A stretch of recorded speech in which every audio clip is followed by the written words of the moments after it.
Parmi ces 3 mesures, laquelle n'est pas une mesure qui a été prise ou adoptée sous l'ère de la présidence de Jacques Chirac? La réforme des 35 heures, la mise en place des radars automatiques, l'interdiction de la dissimulation du visage dans l'espace public.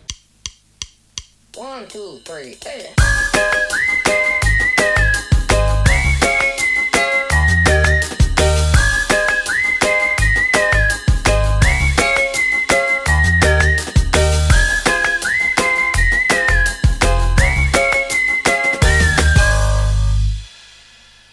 Comme vous le savez, on a appris le décès de Jacques Chirac, donc le 5e président de la 5e République, il y a quelques heures. Et donc je me suis dit pourquoi pas revenir sur son parcours, mais évidemment toujours d'un point de vue juridique. Évidemment, je vais soulever une dizaine de mesures, mais n'hésitez pas en commentaire, vous, à me dire quelles ont été les mesures qui vous ont plu, qui vous ont déplu, ou en tout cas qui vous ont marqué.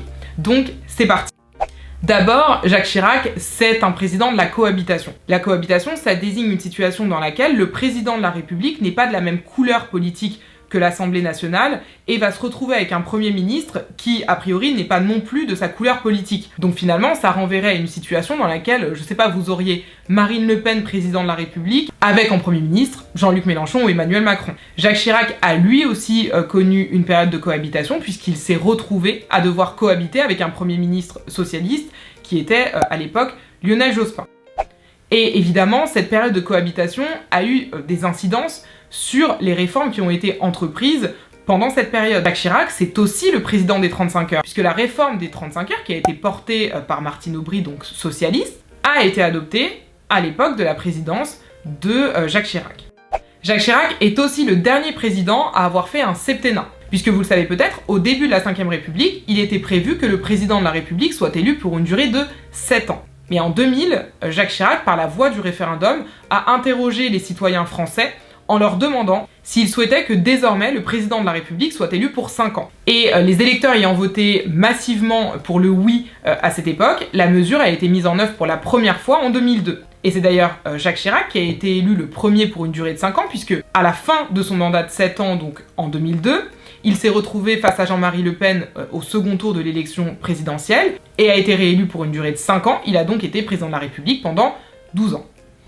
Jacques Chirac, c'est aussi le président des radars automatiques. Avant lui, évidemment, il y avait déjà des radars, mais pas les radars automatiques qu'on connaît aujourd'hui. Vous savez, les grilles qui sont sur la route et quand vous roulez trop vite, qui vous flashent. Eh bien, ils ont été mis en place par Jacques Chirac en 2003 parce qu'il avait fait de la sécurité routière un de ses grands chantiers. Jacques Chirac, c'est aussi le président qui a abrogé le service militaire. En 1996, Jacques Chirac annonce en effet une professionnalisation des armées.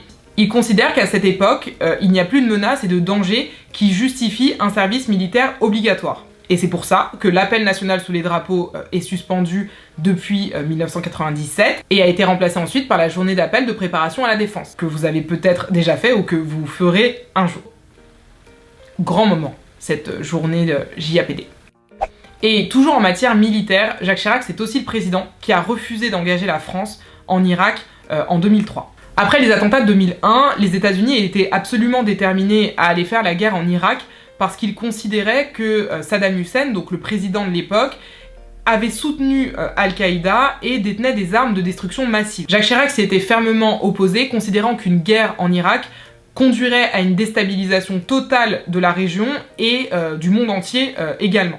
Les États-Unis lanceront quand même leur opération, la France quant à elle ne s'engagera pas dans cette guerre.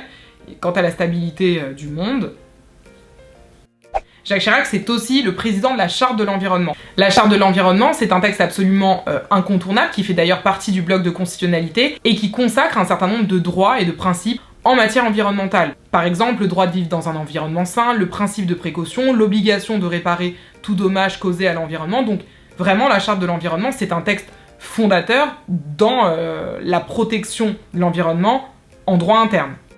Jacques Chirac, c'est aussi le président de la taxe de solidarité sur les billets d'avion, qu'on a tendance à appeler d'ailleurs la taxe Chirac. En fait, c'est une taxe sur les billets d'avion qui est perçue par un fonds de solidarité au développement et qui a notamment pour but de contribuer au financement des pays en voie de développement, notamment en matière de santé, d'où son nom de taxe de solidarité. Jacques Chirac, c'est aussi le président qui a reconnu la responsabilité de l'État français dans la déportation des Juifs lors de la Seconde Guerre mondiale, alors que ses prédécesseurs s'y étaient jusque-là refusés, considérant que finalement le régime de Vichy n'avait rien à voir avec la France.